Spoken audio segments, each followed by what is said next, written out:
खबरों में बने रहने के लिए बेल आइकन दबाएं और फर्स्ट इंडिया न्यूज को सब्सक्राइब करें। और अब बात जयपुर एयरपोर्ट की, तो यहाँ पुराने टर्मिनल को फिर से शुरू किया जाएगा। टर्मिनल 1 जिसे अभी तक कार्गो के लिए रिजर्व रखा गया है, उसका रिनोवेशन पूरा होने पर इंटरनेशनल फ्लाइट्स का संचालन किया जाएगा। हालांकि लॉकडाउन के चलते निर्माण कार्य में थोड़ी सी देरी हुई है। कैसा बनेगा एयरपोर्ट, इस रिपोर्ट के जरिए आप देखिए और समझिए। जयपुर एयरपोर्ट टर्मिनल 1 यानी पुराना सांगानेर एयरपोर्ट आने वाले कुछ दिनों में नए रंग रूप में नजर आएगा। इसका प्रवेश द्वार किसी ऐतिहासिक महल के विशाल दरवाजे की तरह दिखाई देगा और इसका निर्माण कार्य अब जल्द ही पूरा होने की संभावना है। यहां से 15 जुलाई 2013 तक फ्लाइट्स का संचालन नियमित रूप से हो रहा था। तब तक यहां से इंटरनेशनल फ्लाइट्स संचालित हो रही थीं, लेकिन 16 जुलाई 2013 को एयरपोर्ट प्रशासन ने एक बड़ा निर्णय करते हुए इंटरनेशनल फ्लाइट्स को भी टर्मिनल 2 पर शिफ्ट कर दिया। करीब 3 साल पहले जब एयरपोर्ट टर्मिनल 2 पर फ्लाइट्स की संख्या क्षमता से ज्यादा हो गई, यात्री भार को संभालना एयरपोर्ट प्रशासन के लिए मुश्किल हो गया, तब इस टर्मिनल को फिर से शुरू करने का निर्णय लिया गया। बता दें कि निजी company SGB infra limited terminal 1 के रिनोवेशन और बिल्डिंग का निर्माण कर रही है। इस पर 40 करोड़ 37 लाख रुपए का बजट खर्च होगा। टर्मिनल 1 कैसा होगा?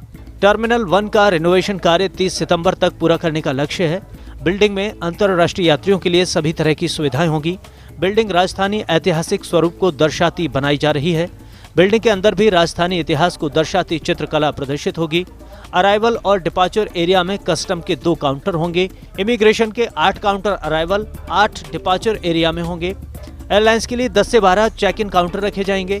यात्रियों के लिए ग्राउंड फ्लोर पर 2 बोर्डिंग गेट होंगे। विमानों के लिए पार्किंग वे टैंगो टैक्सी के पास रहेंगे। बिल्डिंग के सामने 50 कारों की पार्किंग विकसित होगी। इसमें हमने लगभग 65% काम हमारा कंप्लीट हो गया है और अगर ये बीच में हमारा को 2 महीने का काम का लॉस नहीं होता, 2-2.5 महीने का वायरस की वजह से, तो अब तक हम इसको पूरा कर देते। लेकिन अभी धीरे धीरे जो है हमको काम को बढ़ाना शुरू कर दिया है, लेबर आने शुरू हो गई है। उस लेवल पे तो नहीं आए, लेकिन 50% तक काम शुरू हो गया है और अगर ऐसे रहा तो लगभग 3 महीने में हम ये टर्मिनल पूरा तैयार करके दे देंगे। एयरपोर्ट टर्मिनल 1 यानी पुराने सांगानेर एयरपोर्ट को दोबारा शुरू करने की जरूरत इसलिए है क्योंकि लॉकडाउन से पहले एयरपोर्ट पर यात्री भार काफी ज्यादा था। इस यात्री भार की तुलना में एयरपोर्ट का टर्मिनल 2 छोटा पड़ रहा है। दरअसल इसे 20 लाख यात्री क्षमता के लिए ही बनाया गया था, लेकिन यात्री भार 50 लाख को पार कर गया था, जिसके बाद बढ़े हुए यात्री भार को नियंत्रित करने के लिए अतिरिक्त बिल्डिंग होना जरूरी है। एयरपोर्ट पर यात्री भार किस तरह बढ़ रहा है, जरा इस पर भी नजर डालिए। साल 2014-15 में इंटरनेशनल यात्री भार था 3,34,000 और कुल यात्री भार था 22,04,000। साल 2015-16 में बढ़कर इंटरनेशनल यात्री भार हुआ 3,63,000 और कुल यात्री भार हुआ 29,03,000। साल 2016-17 में इंटरनेशनल यात्री भार हो गया 4,50,000 और कुल यात्री भार हो गया 38,05,000। साल 2017-18 में इंटरनेशनल यात्री भार हुआ 5,27,000 और कुल यात्री भार हो गया 47,57,000।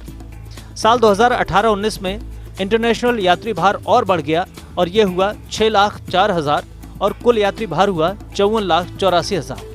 साल 2019-20 की बात करें, इंटरनेशनल यात्री भार में थोड़ी कमी आई और ये हुआ 5,28,000 और कुल यात्री भार में भी कमी आई और ये हुआ 50,31,000। यहाँ पर पूरे इंटरनेशनल जो नॉर्म्स हैं जो टर्मिनल्स में किए जाते हैं वो सब पूरे किए जाएंगे और यहाँ पर स्पेस यात्रियों को ज़्यादा मिलेगा और एक हेरिटेज बिल्डिंग की लुक आएगी कि आप राजस्थान में बैठे हुए हैं, ऐसा आपको लगेगा। नए तौर पर बनाए जा रहे एयरपोर्ट टर्मिनल 1 में करीब 15 लाख यात्रियों को हैंडल किया जा सकेगा। यानी मौजूदा गति से ही अंतर्राष्ट्रीय यात्री भार बढ़ता रहा तो अगले 8 से 10 साल तक अंतर्राष्ट्रीय यात्रियों के लिए बेहतर फ्लाइट संचालन हो सकेगा। वहीं एयरपोर्ट टर्मिनल 2 से इंटरनेशनल फ्लाइट्स को शिफ्ट करने से घरेलू यात्रियों को भी आवागमन में सहूलियत रहेगी। फर्स्ट इंडिया न्यूज के लिए जयपुर से काशीराम चौधरी की रिपोर्ट।